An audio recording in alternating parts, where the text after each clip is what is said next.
جناب ختنی مرتبت کی سیرت ہمارے لیے حجت ہے، ان کا ہر کام ہمارے لیے حجت ہے۔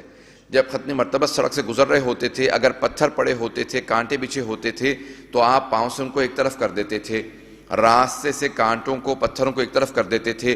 کسی نے پوچھا یا رسول خدا آپ تو بچ کے گزر سکتے تھے؟ کہا میں بچ کے گزر سکتا تھا لیکن میں اپنے آپ کو نہیں بچا رہا تھا، میں دوسروں کو بچانا چاہتا تھا۔ کانٹوں کا پتھروں کا ایک طرف کرنا کہ میں دوسروں کے لیے۔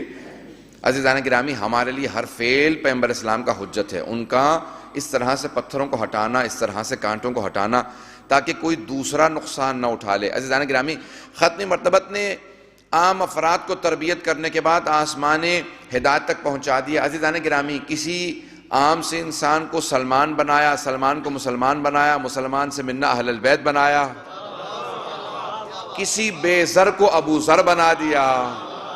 ختمی مرتبت میں تربیت کرنے کے بعد بڑی بڑی ہستیوں کو بڑے بڑے مقامات پہ پہنچایا۔ عزیزان گرامی جناب سلمان نے ایک جملہ میں پیش کرنا چاہتا ہوں کہ ان سے کسی نے کہا سلمان آپ کھجور کے درخت لگا رہے ہیں، کم از کم 7 سال میں یہ پھل دیتا ہے، آپ تو بہت بوڑھے ہیں، بہت مسن تھے، ان کی عمر بہت زیادہ تھی، تو کہا آپ تو جئیں گے نہیں اتنا، آپ پہلے ہی مر جائیں گے، پھل کھانے سے پہلے آپ کا انتقال ہو جائے گا۔ کہ اولاً تو پہلی بات یہ ہے کہ قضاء و قدر کا فیصلہ خدا کے ہاتھ میں ہے، تمہارے ہاتھ میں نہیں ہے، اس نے فیصلہ کرنا میں کتنا جیوں گا، تم نے فیصلہ نہیں کرنا۔ دوسری بات یہ ہے میں نے بہت سے ایسے درختوں کے پھل کھائے ہیں جو درخت میں نے نہیں لگائے تھے،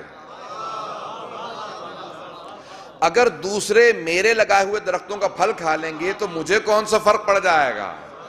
عزیزان گرامی پیغمبر یہ سمجھا کے گئے ہیں اپنے تک نیکیوں کو محدود نہ رکھنا، یہ مت سوچنا میرا فائدہ کیا ہوگا، اس سے خود غرضی آتی ہے، کہ دوسروں کا سوچنا اس سے انسان محمدی بنتا ہے۔